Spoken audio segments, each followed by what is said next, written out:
Hello. 100 subscribers. I didn't think I'd get this far. I believe I started a year ago, but enough with all of this. I'll get to the video in a second. If you want, you can skip ahead, but to everyone that subscribed, this is for you. Thank you so very much. I hope to keep making content for years to come. Not really looking to make money off of everything.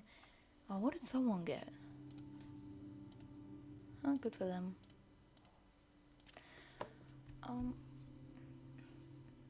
You might realize we're on a different account. And this is an alt account server. So I have an account and then that account has servers, and because I have like 2 or 3 accounts, 2 that I play mainly, and this is the one that I play as much as my main. And as you know, each server gets these stuff, right? So I went and summoned, and this was just a server that I hadn't played on yet, so I had to do the tutorial, all that stuff. And you can probably see him floating around. We did get something juicy. We got a Jara. I don't know what to feel about this. Because when I got him, I was like, oh my god, only 5. But now I'm like, but he's not useful. Like, what do I wear? Where do I use him, bro? Because this is what I wanted. I wanted a light demon. That's my favorite in the entire game.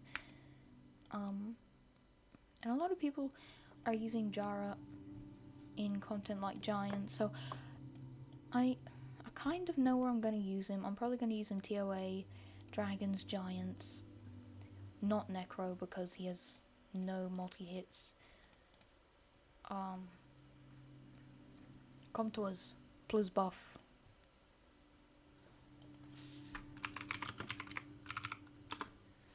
Plus buff. There we go. Plus buff. No, so thank you for 100 subscribers. Thank you very much. But anyway, on with the video. And just to forgot what I was gonna say. Oh, whatever.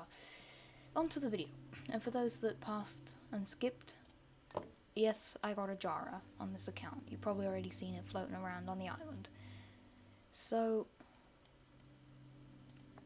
what are we doing on this account? Why are we here? Okay, we've got a Jara, cool. Well, I'm actually going to do a bit of a series where I walk through this game and show you my teams for every stuff, the gear, and how I got the teams and how I made the teams. Now, I will have Jara on some of the teams, but I will have monsters you can sub out. So for a giant team, I will have Jara, but you can always sub Jara out on a giant team for a Prilla.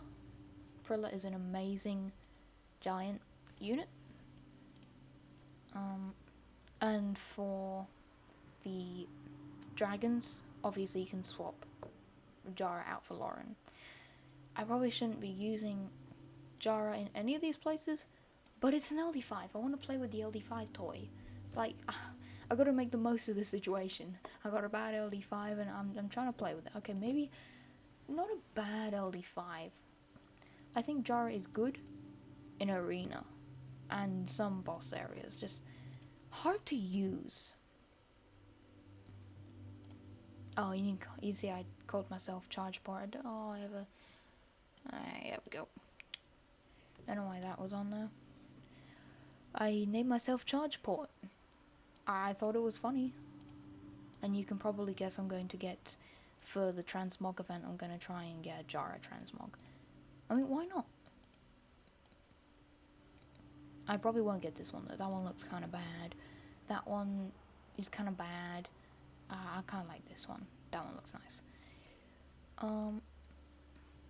Anyway, let's get on with this thing. So I'm level 10. you probably would have seen I have Teshar. I did not summon him. I actually picked him from the Nat 5 Monster Selection event. Now, you might be asking in chat, like I did, which is the best Nat 5 for this event? I mean, everyone's choosing Teshar. There's Riley on there. Leo. Is Leo a good PvE monster? Should I choose Wusa? Should I choose this one? Is Varad good? I have some monsters to choose for you, and I'm going to help you choose. So, if you're early on, I have 4 monsters in mind that you can choose from. Don't go any other monsters if you're early on. Number 1 is Teshar.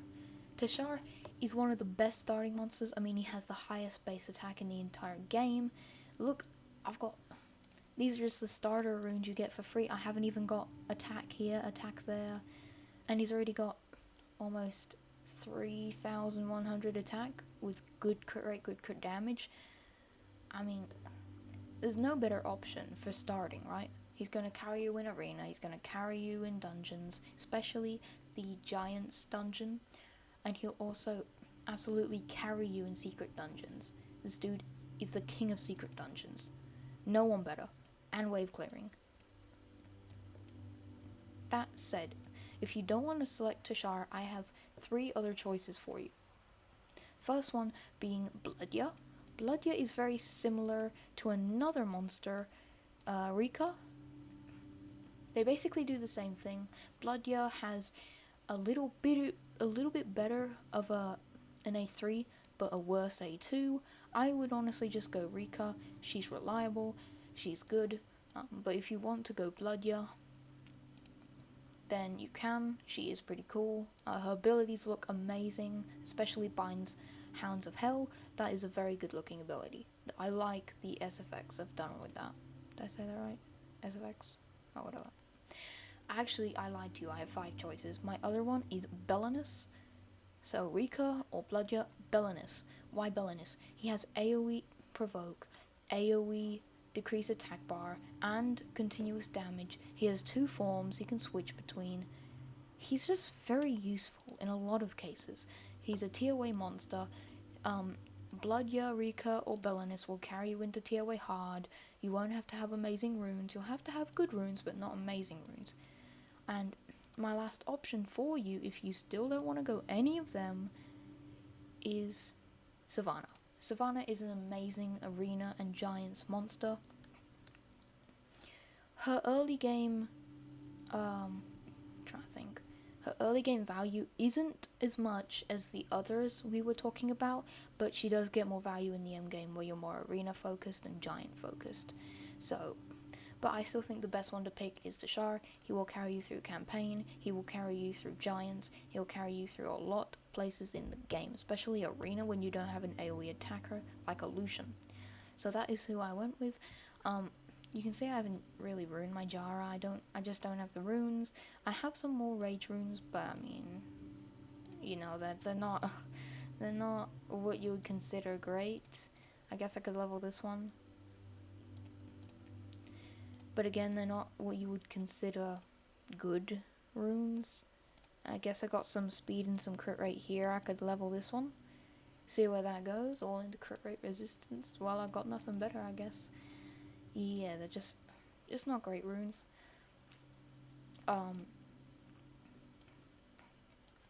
So, yes, that is where I am right now. So, and you're about to see why, and I'll give you a bit of a rundown of Teshar, if you don't know. So here we have, Teshar's A1 is a stun, same one with every Phoenix, you know, it's the old reliable stun in RTA that makes the other player rage. We've got the Lightning Nova that does a bit of damage, removes beneficial effects, and the more HP the enemy has, the larger the damage becomes. This is like a more complicated way of saying, and does enemy max HP. So this attack is an enemy max HP.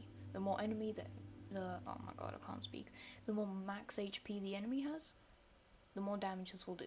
So if you hit an enemy with this, just a normal mob, It'll do good damage. If you hit a boss with this, it'll do amazing damage. Tempest. This is an AoE that will attack after every time you attack with these two skills and stun. The cooldown is for turns. Now that sounds pretty bad. Why do I want an AoE after I attack on a 4-turn cooldown?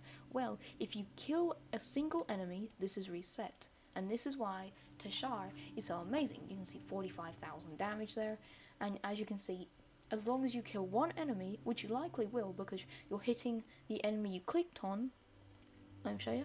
You're hitting the enemy you clicked on, and then you're hitting that enemy that you clicked on again, most likely doing 2 rounds of damage, allowing you to kill at least one enemy, especially if you use the A2. And that is why Teshar is very, very good. He can speed clear a lot of stuff. He's used in the best giant teams, and we're talking not giant 10, we're talking abyss giant.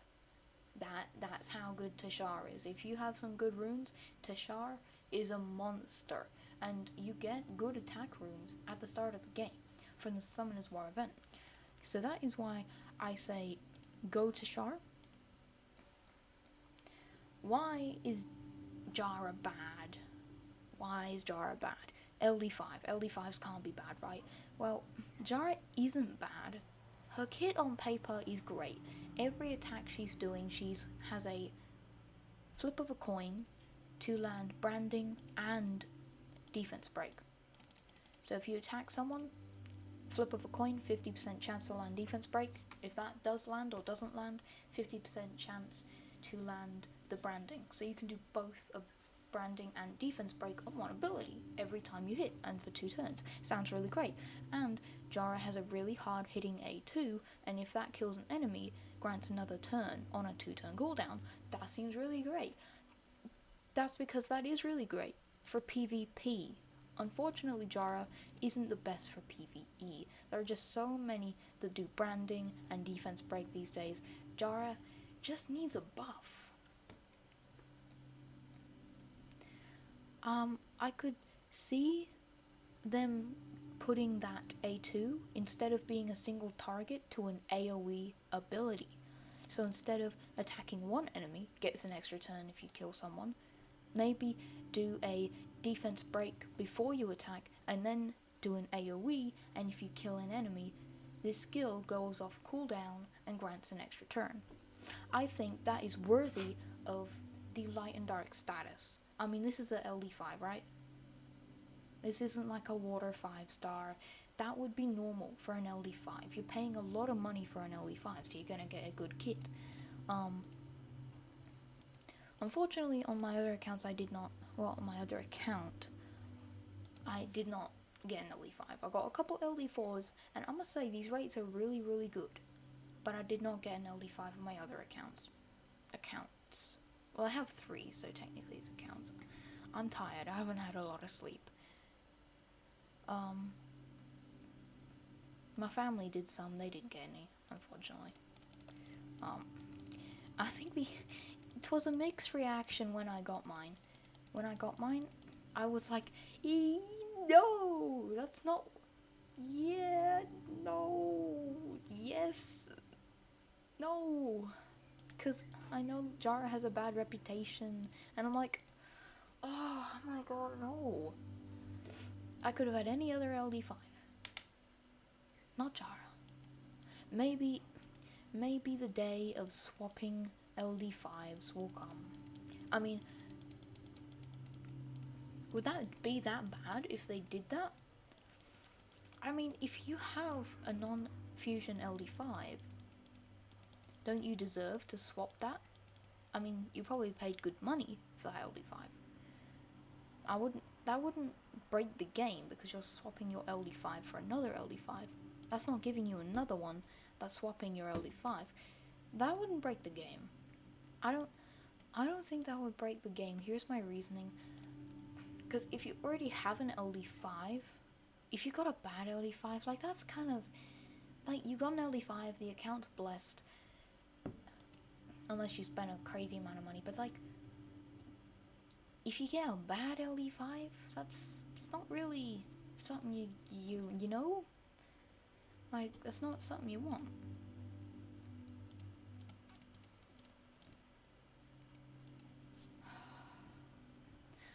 Anyway, I know I've been rambling on a lot. I probably shouldn't be rambling on. You've probably already clicked off. For the one person who's still watching, we will, as I said in the beginning, be doing a series on this. Oh my god, I'm so tired. I forgot what the game's name. We'll be doing a series on Summoner's War, where it's like I guess like one of those run walkthroughs, like a walkthrough series. If I do summon any 5 stars that you guys will not be able to have access to, like, say you guys have got the Tishara from the Nat 5 event and then I summon a Rika, I am going to be using that in TOA, but I will give you a substitute, right? Like, I'm gonna give you a substitute. Like, I think the best substitute for Rika would probably be the Fire Sylph. But yeah, so if I summon, like, any 5 stars that you guys don't have, then obviously I'll be saying you can use this as a sub. You can sub this out. You can use this. In the series, I will also be telling you an updated guide on how to get Tricaru as fast as possible. Because a lot of people struggle with this. They're like, I don't have the time, I don't have the runes. And I'll be showing you how to get the runes. I can't give you the time though, that's not possible. But I will be showing you how to get the runes. So as you see there, we didn't kill on the first attack, but because we hit twice, we at least killed the person we targeted. So that was off cooldown, and that's why Tishara is so good, because you'll most likely kill the person you target because you're hitting them twice with 2 very hard hitting abilities.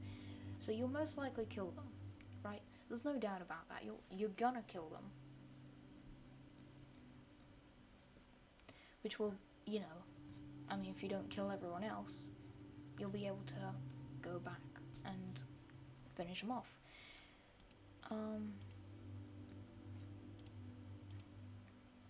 I really do think Jara needs like a buff. Okay, here's a buff idea.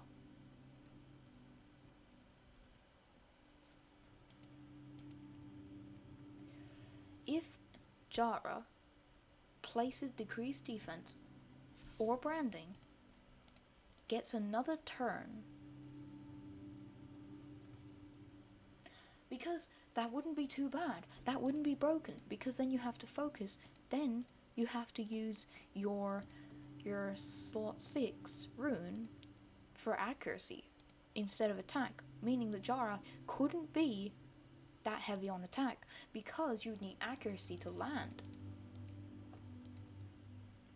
And still, there's immunity, so you can still counter Jara. I mean, CC, immunity, you need accuracy. I don't think that would be too bad.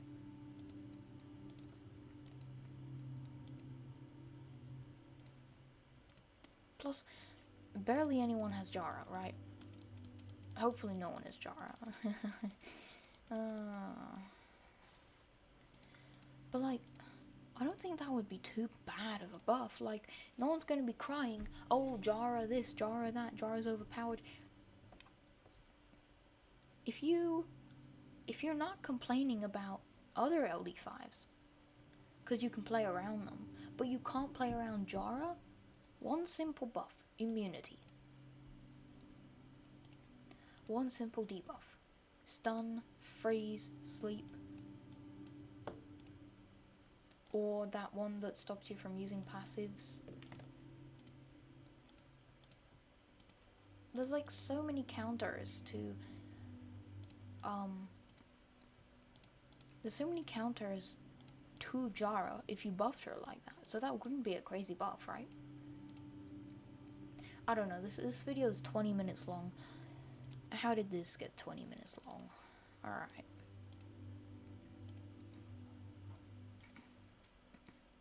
Let's see what we get. What are we gonna get? We got a Neilstone Asian. Okay, anyway, I think I'm gonna have to end this first one here. What I'm gonna do is I'm gonna stop recording now, and then instantly start recording the next, and do 3 videos, I think. and then make thumbnails for all of them and post them. Right? Alright, well, thank you for 100 subscribers, 100 subs. That, I can't believe we meet. Oh my, I can't talk today. There's something wrong going up here. There's something wrong. Thank you for 100 subscribers. I cannot believe we've hit that. I mean, that's just, it blows my mind. And I'm not saying this because for anything. Like, when I started YouTube, I didn't look to make money. I just, being a YouTuber was always my dream. From like the age of 8, I wanted to be a YouTuber. Not for the money. I'm not looking at Lamborghinis. Right? I'm not stuck on the internet looking at Lamborghinis, fantasizing about how much money I'll make. No. Oh, hello. A galleon. Oh, well, thank you. We will be able to use that. But I think we already... Yeah, we got 2 galleons. I'm stealing them from everyone. As I'm saying though, I never look to make money. I only look to bring out helpful content, put in the effort, have a go, just a fun hobby. You know, make use of what you know, all the stuff I'm gaming. You just record it, get it out there. You know? So, yeah, and thank you 100 people for hitting that subscribe button. If you see this video and you appreciate my work on the channel, my work on YouTube, or you just want to see more of this content, or you want to be notified for the next upload, which will probably be another episode of this account, which will be focusing on giants or whatever, hit subscribe, hit the notification. I'm not saying that to make money. I'm not saying that just to grow my own channel. I'm only saying that so you don't lose me on the internet, and so that I get to push to more people, right? I just want people to see my content. I don't need to make money. So if you don't need to subscribe, or you're not logged in, or you don't want to subscribe, cool. I don't mind. But if you do want to, no, just drop a sub. Maybe a like, maybe a comment. Alright, this video has gone on for way too long because I don't edit videos anymore, because the last time I edited a video it took 6 hours, and I'm not looking to edit videos. Too long. So, thank you for watching. Thank you so very much, 100 subscribers. I'm looking forward to getting my first play button, not to make money, but just to say I have one. Just a little humble bag. Thank you again for 100 subscribers. Peace.